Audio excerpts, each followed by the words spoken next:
Hello everyone, hope your examination had been done properly and thus from today onward we will study for PT2 और इसमें हम लोग chapter 11 to 15 को cover करेंगे. So let's begin with chapter 11 inspiring personalities of the world, है ना. तो इसमें अब हम लोग समझें कि क्या बताता है inspiring personality of the world, है ना. जो ऐसे पर्सनालिटीज़, ऐसे लोग, ऐसे शख्स जो हमारे जीवन को इंस्पायर करते हैं, है ना.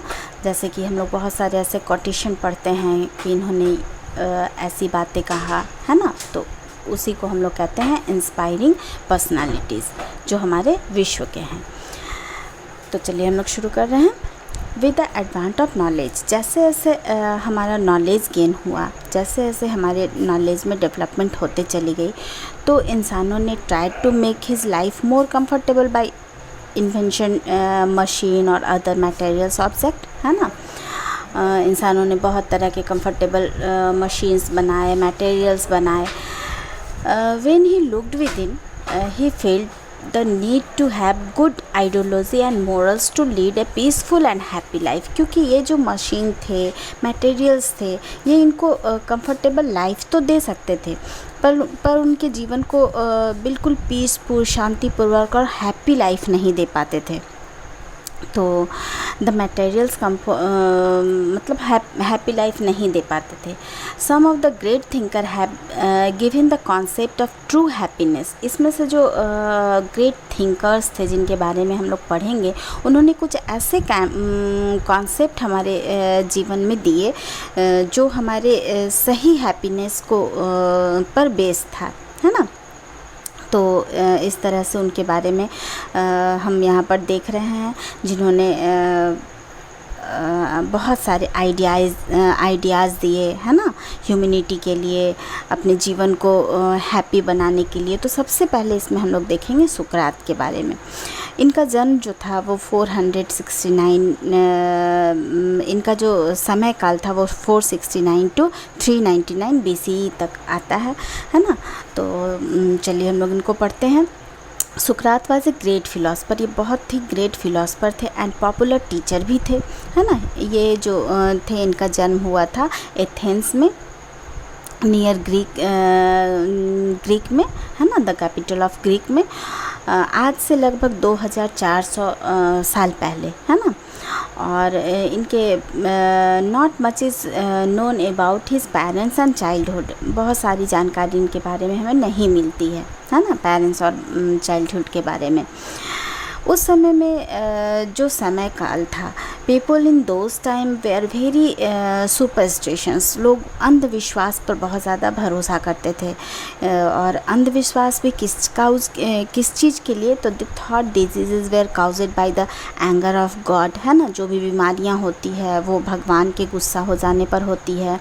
किसी प्रकार का जैसे थंडरिंग ऑफ क्लाउड्स, है ना, स्पार्किंग ऑफ लाइटिंग वगैरह जो भी होता है ना, तो इस वक्त में लोगों का अंधविश्वास था, लोगों का मानना था कि जब गॉड एंगर हो जाते हैं तो इस तरह की क्रिया प्रतिक्रिया होती है.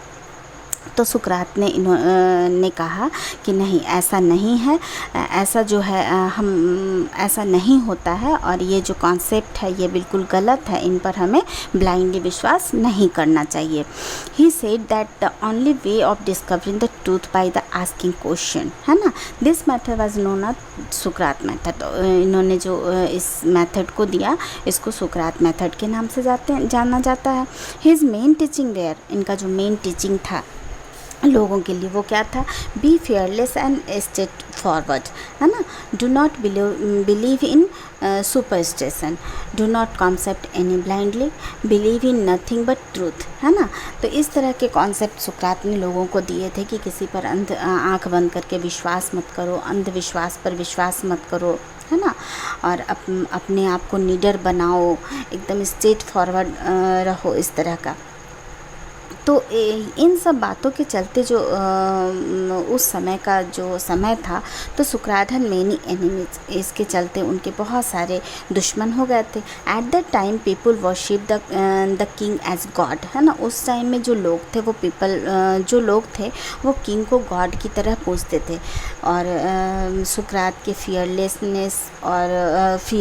और बोल्ड पर्सनालिटी की वजह से उनके बहुत सारे दुश्मन हो गए थे, जो कि जिनका ये सोचना था कि सुकरात जो है वो मिसगाइड करते हैं पीपल्स को।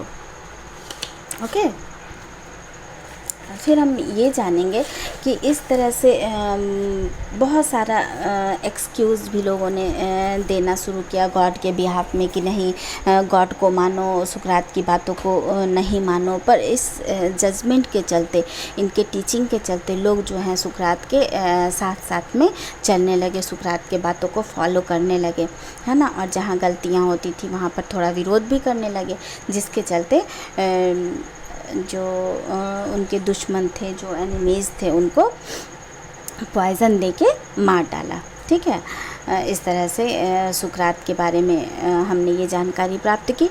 अब दूसरा हम पढ़ते हैं अब्राहम लिंकन के बारे में। ये भी हमारे ग्रेट थिंकर थे, है ना, बहुत ग्रेट पर्सनालिटी थे। तो इनका जन्म जो था वो इनके अगर समय काल को हम देखें तो 1809 से 1865 तक इनके समय काल को हम देखते हैं। और अब्राहम लिंकन का जन्म जो था वो केंटुकी यूएसए में 1809 में हुआ था। और ये बहुत फेमस प्रेसिडेंट भी बने यूएसए के। His parents were very poor, but बच्चों ये हम जाने कि इनके पेरेंट्स जो थे वो बहुत गरीब थे। His father was a farmer, है ना, इनके पापा जो थे वो किसान थे। और मदर जो थी वो dead when he was just 9 years old, इनकी मम्मी का डेथ हो गया था, है ना। और इनका स्कूल लाइफ भी बहुत अच्छा नहीं रहा, बट इन्होंने अपने मेहनत से, है ना, his own and became a lawyer, इन्होंने अपनी मेहनत से अपनी पढ़ाई को पूरा किया और एक लॉयर बने। और उसके बाद इन्होंने पॉलिटिक्स को अपनाया। On 6 November 1860 Lincoln was elected as the 16th president of United State. और 1860 में इनको 6 नवंबर को 1860 में इनको इलेक्ट किया गया 16th प्रेसिडेंट के रूप में यूनाइटेड स्टेट में। जिस समय इनको प्रेसिडेंट बनाया गया था उस समय में अमेरिका की हालत बहुत ख़राब थी, है ना। और वहाँ पे साउदर्न स्टेट और नॉर्दर्न स्टेट में बहुत ज़्यादा लड़ाई चल रहा था सैलेवरी को लेकर, है ना।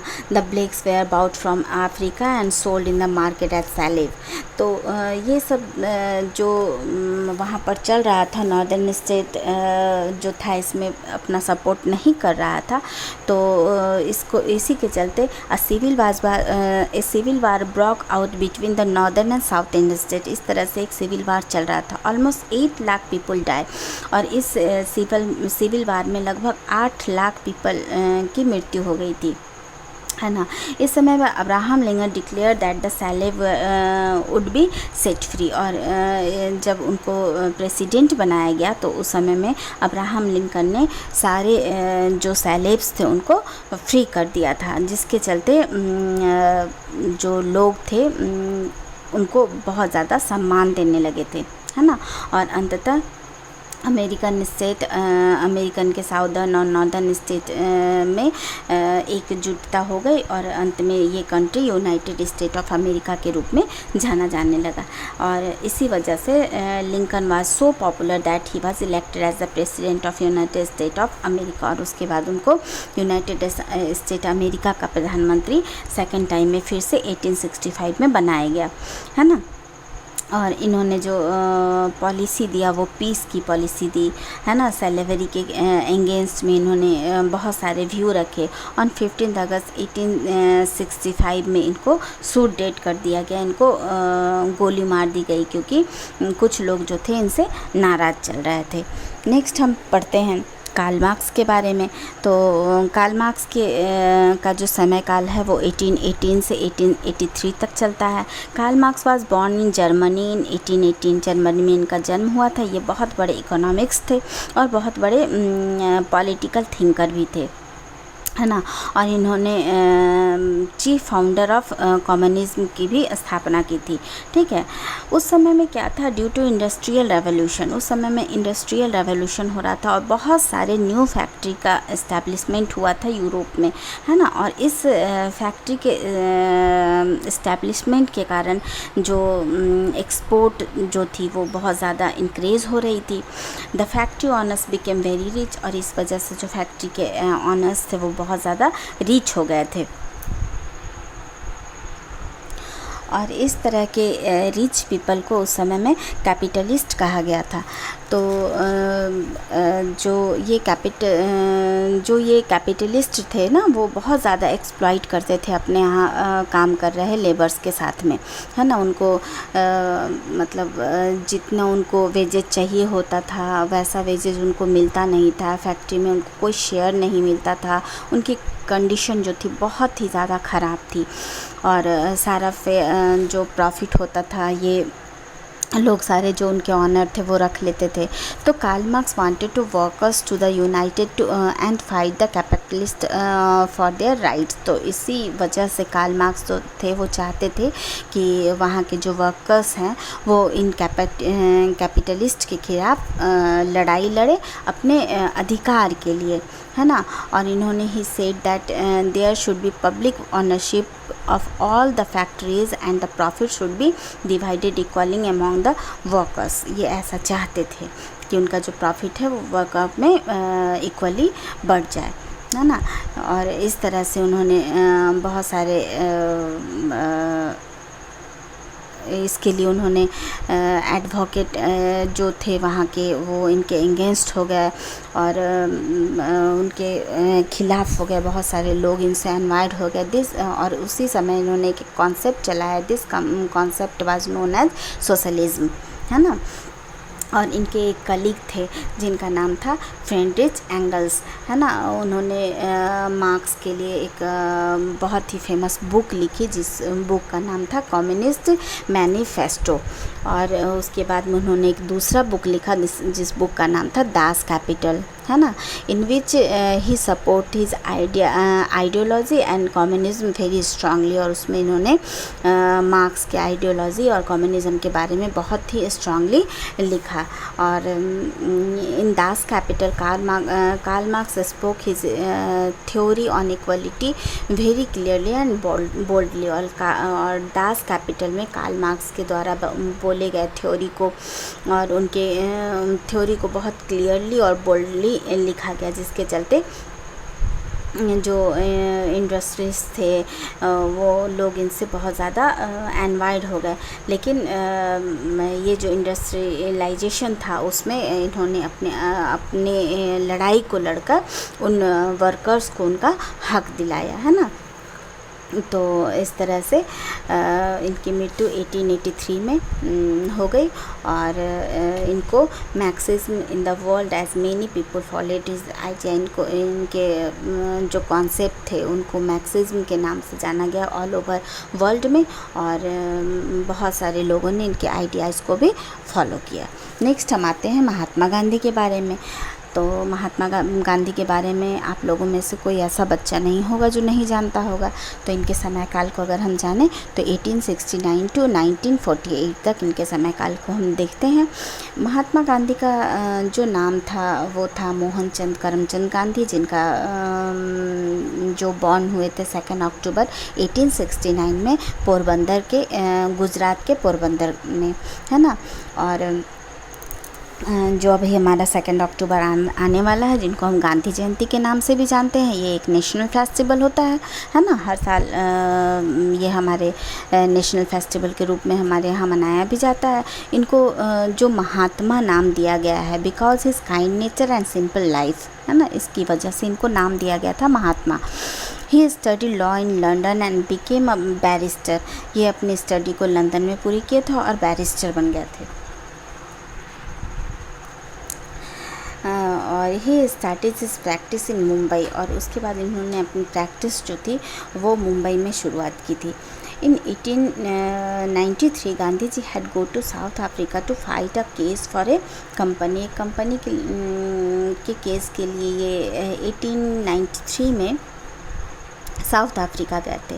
और वहाँ जाने के बाद ही ये शॉक्ड हो गए थे इंडियंस और ब्लैक की स्थिति को देखकर, है ना। The blacks and Indians were treated as untouchable by the whites. और वहाँ पर जब ये पहुँचे तो इन्होंने देखा कि वहाँ के जो गोरे लोग हैं वो इंडियन को और ब्लैक लोगों को बहुत ही मतलब अनटचेबल रूप में ट्रीट करते हैं। The white people ruling in south Africa, वो उस समय में जो वाइट पीपल थे, गोरे पीपल थे, वो साउथ अफ्रीका में रूल कर रहे थे। और उन्होंने सेपरेट एरिया बना रखा था ब्लैक और इंडियंस के लिए, है ना, गांधी। और उस समय में इनको ये चीज़ देखकर बहुत ज़्यादा दुख हुआ। इसके लिए उन्होंने 21 साल तक वहाँ पर वो गांधी जी वहाँ पर 21 साल तक रह गए और fight against his discrimination and injustice. और इनके खिलाफ इन्होंने वहाँ पर डिस्क्रिमिनेशन और इनजस्टिस के खिलाफ इन्होंने वहाँ पर रहकर लड़ाई लड़ी। He organized the black and Indians and told them that it was their rights to receive equal treatment, leave the whites। और उन्होंने इंडियंस और ब्लैक को ये समझाया कि ये आपका अधिकार है, कि ये आपका अधिकार है यहाँ पर रहना, और इन गोरे लोगों को भी आपके साथ में बराबर मतलब अच्छा ट्रीट करना चाहिए। इसका ये आपका अधिकार है, इसके लिए आप फाइट कीजिए, है ना। और अंततः ये सक्सेसफुल हो गए इस डिस्क्रिमिनेशन को दूर करने में। इन्होंने सत्याग्रह के थ्रू, है ना, इस लड़ाई को उठाया। Gandhi ji came back to India in 1914। और गांधी जी 1914 में फिर वापस हमारे भारत में आ गए। बट ये यहाँ पर आने के बाद इन्होंने जब भारत के लोगों की पुअर कंडीशन को देखा जो कि अंडर द ब्रिटिश रूल में चल रहा था, तो ये बहुत ज़्यादा दुखी हो गए। He asked people to rise against the injustice and raise their violence against the British.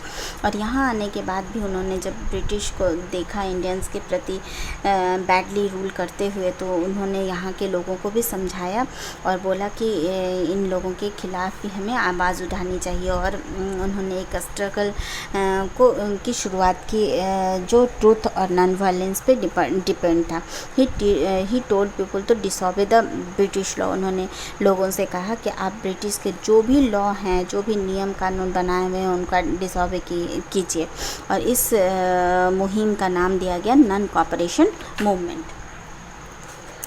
उसके बाद में इसमें लगभग हज़ारों लोग पार्टिसिपेट हुए और इस सत्याग्रह के चलते लोगों को कई एक बार जेल हुई और गांधी जी को स्वयं भी कई एक बार जेल हुई। उसके बाद जब गांधी जी वहाँ से फ्री हुए तो Gandhi ji started Quit India movement in 1942। और फिर उसके बाद में गांधी जी ने 1942 में क्विट इंडिया मूवमेंट चलाया और इसके बाद में ये फिर से अरेस्ट हो गए और उसके बाद इनको 2 साल की सज़ा हुई और 1944 में ये वहाँ से फिर से रिलीज हुए। उसके बाद इन्होंने फिर से इस मूवमेंट को दोहराया जो कि 1947 तक चला। अंततः the British declared to leave India. और इसके बाद ब्रिटिश ने भी सोचा कि नहीं, अब भारत को छोड़ ही देना चाहिए हमें, क्योंकि भारतवासी जो हैं फिर से एकजुट हो चुके हैं। और अंततः ये हमारे भारत को छोड़कर चले तो गए, लेकिन फाइनली हमारा कंट्री तो हो गया, है ना, फ्री तो हो गया उनके रूल से। बट इन्होंने जाते जाते हमारे भारत को 2 भागों में बांट दिया, जो है इंडिया और पाकिस्तान। और 15 अगस्त 1947 को हमारा देश पूर्णतः उनके रूल से आज़ाद हो गया और उसी समय में गांधी जी को नाम दिया गया फादर ऑफ द नेशन, है ना। और गांधी जी सिर्फ हमारे देश की स्वतंत्रता के लिए ही लड़ाई नहीं लड़े, उसके बाद हमारे यहाँ जो सोशल एबिल्स था उसके खिलाफ भी इन्होंने लड़ाई। उस समय में बहुत ज़्यादा अनटचेबिलिटी थी, है ना, लोगों और वैसे गरीब और नीडी पर्सन को इन्होंने अपलिफ्ट किया, उनके खिलाफ लड़ाई लड़ी। लोग जो अनटचेबल लोग थे उनको गांधी जी ने हरिजन का नाम दिया, जिनको गॉड्स ऑफ पीपल कहते हैं, है ना। लेकिन गांधी जी की इस जो ये नीति थी उसको बहुत सारे लोग पसंद नहीं कर रहे थे और अंततः 13 जनवरी 1948 जब गांधी जी अपनी सुबह की मॉर्निंग प्रेयर के लिए टेंपल में गए हुए थे तो a man named Nathuram Godse shoot at Gandhi ji and killed him. उन्होंने गांधी जी को शूट कर दिया और उनको मार दिया। और ये जो समय था ये हमारे देश के लिए बहुत ज़्यादा मॉर्निंग था, बहुत ज़्यादा स्तब्ध कर देने वाला था, बहुत ज़्यादा शोक दे दिया हमारे कंट्री को। और ऐसा पीपल हम लोगों के बीच से, ऐसा ग्रेट सोयल हम लोगों के बीच से चले गए, पर आज भी हम लोग उनको याद करते हैं, है ना, जो हम लोग इस चैप्टर में पढ़ रहे हैं इंस्पायरिंग पर्सनालिटी के रूप में। उसके बाद हम आते हैं मदर टेरेसा के बारे में, जिनका समय काल होता है 1910 से लेकर 1997 तक। ये मदर टेरेसा जो थे ये बहुत ग्रेट फिलोसफर नहीं थे सुकरात की तरह, और फ्रीडम फाइटर भी नहीं थी महात्मा गांधी की तरह, है ना, और बहुत बड़ी पावरफुल प्रेसिडेंट भी तो नहीं थी ना अब्राहम लिंकन की तरह। बट इन्होंने अपने डिवोशन के कारण, है ना, अपने ह्यूमैनिटी के कारण लोगों को बिल्कुल अपने ऊपर में एकदम उनके लिए सोचने को मजबूर कर दिया कि ऐसा भी शख्स क्या हो सकता है। Mother Teresa was born in scopy Macedonia में 1910 में इनका जन्म हुआ था। इनका असली नाम जो था एजेंस नोहा बोजाइजू था, है ना। और इन 1929 सी केम टू इंडिया। 1929 में ये भारत में आई और 1962 में हमारे भारत का सिटीज़नशिप उनको मिला था। और इस समय तक वो कोलकाता में सेवरल ईयर जो थी वो टीचिंग का काम कर रही थी, है ना। इन 1950 mother Teresa set up a new order called missionary charity, है ना, एक नया चैरिटी इन्होंने बनाया था जिनका नाम था मिशनरी ऑफ चैरिटी, है ना। यहाँ पर गरीब और नीडी पीपल की सेवा की जाती थी, है ना। सेवा सर्विंग जीसस क्रिस्ट, वो उनको जीसस क्रिस्ट की तरह मानकर उनका सेवा करती थी, है ना। ये जो चैरिटी थी वो सारे गरीब नीडी पर्सन को, ऑर्फेंस को, है ना, अनाथ को और ओल्ड एज वाले लोगों को शेल्टर दिया करती थी। उनका फूड और उनकी हर एक व्यवस्था को इस चैरिटी के थ्रू पूरा किया जाता था। इन 1979 से रिसीव्ड नोबेल पीस प्राइज़ और 1979 में इनको नोबेल पीस प्राइज़ मिला था। इसके अलावा इनको भारत रत्न, जवाहरलाल नेहरू अवार्ड, है ना, इन सारे अवार्ड से नवाजा गया था। Mother Teresa left this world in 1997 और अंत में 1997 में ये जो मदर टेरेसा थी इनको मदर नाम दिया गया था क्योंकि ये माँ की तरह लोगों की सेवा करती थी। और इन्होंने हमें 1997 में छोड़कर हमें चली गई, है ना। और अब हम पढ़ते हैं मार्टिन लूथर किंग जूनियर के बारे में। तो 1929 से लेकर 1968 तक इनका पीरियड चलता है ना। He was born on 15 January 1929 in अल्टाना इन यूनाइटेड स्टेट। इनका जन्म हुआ था यहाँ पर। और he was the son of जो बेटे थे वो थे मार्टिन लूथर किंग सीनियर के बेटे थे। ही was the highly educated man, ये बहुत ज़्यादा पढ़े लिखे इंसान थे, है ना। और ये he was a black man और ये एक काले थे। He is to suffered from humiliation, है ना। ये भी बहुत ज़्यादा ह्यूमिलाइट जो हुए थे उसे सफ़र किए थे। He fought for the right of black in his country, और इन्होंने लड़ाई लड़ी थी ब्लैक लोगों के लिए अपने कंट्री में, है ना। Slavery in the United State of America was abolished long back in 1865 by Abraham Lincoln. Abraham Lincoln के समय में 1865 में जो स्लेवरी था वो तो ख़त्म हो गया था, पर बट जो ब्लैक्स थे उनको जो ह्यूमिलिएट किया जाता था वो ख़त्म नहीं हुआ था। No blacks were permitted to have a seat in bus, है ना। कोई काले बस में सीट नहीं पा सकते थे। अगर उनके बगल में कोई वाइट बैठा हुआ है तो वो उनके बगल में खड़े भी नहीं हो सकते थे। उनको ड्रिंकिंग टैप्स जो था उनका पानी पीने के लिए वो भी सेपरेट किया गया था। वो किसी पार्क वगैरह पब्लिक प्लेस में विज़िट नहीं कर सकते थे। क्लब्स एंड रेस्टोरेंट वगैरह में वो नहीं जा सकते थे। इस तरह का जो डिस्क्रिमिनेशन था ये बहुत ही गलत था। इसके खिलाफ़ मार्टिन लूथर ने बहुत ज़्यादा अपने आप को उसमें इन्वॉल्व किया और इस कलर के डिफरेंस को हटाने के लिए उन्होंने बहुत युद्ध लड़ा, एक मूवमेंट भी चलाया, है ना। और उस मूवमेंट में अंततः ये सक्सेसफुल हुए और अंततः इनको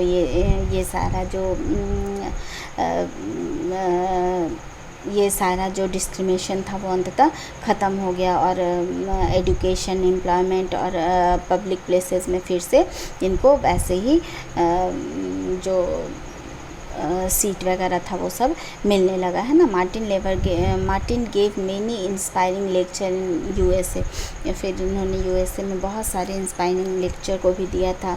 he was arrested many time, और ये इनका जो बोल्डनेस था उसकी वजह से जो इनका लेक्चर था वो बहुत ज़्यादा पावरफुल होता था, जिसके चलते इनको बार बार अरेस्ट कर दिया जाता था, जस्ट लाइक महात्मा गांधी की तरह, है ना। He always followed the path of non-violence and asked his followers to be the same। ये भी non-violence से महात्मा गांधी के की तरह जो इन्होंने पाथ पकड़ा था वो भी non-violence का था और ये लोगों को भी इसी की सलाह देते थे, है ना। इनको भी एक बार नोबेल पीस प्राइज़ मिला था 1964 में, है ना। लेकिन बहुत सारे जो लोग थे इनके आइडियोलॉजी से बहुत ज़्यादा दुखी हो गए थे और उनको लगता था कि इनका विरोध करना जो है ये सही नहीं है। इनका जो विरोध है ये हमारे खिलाफ़ हो रहा है, इसलिए इनको भी शूट कर दिया गया था, जस्ट लाइक महात्मा गांधी की तरह।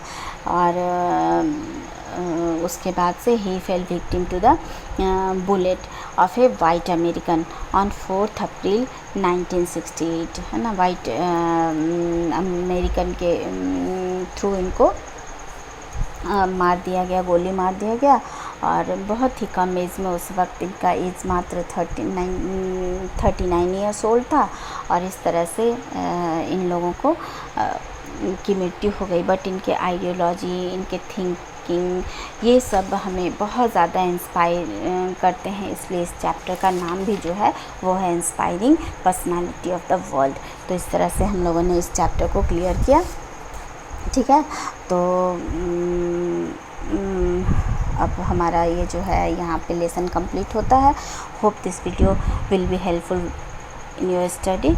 Stay safe, take care and thank you.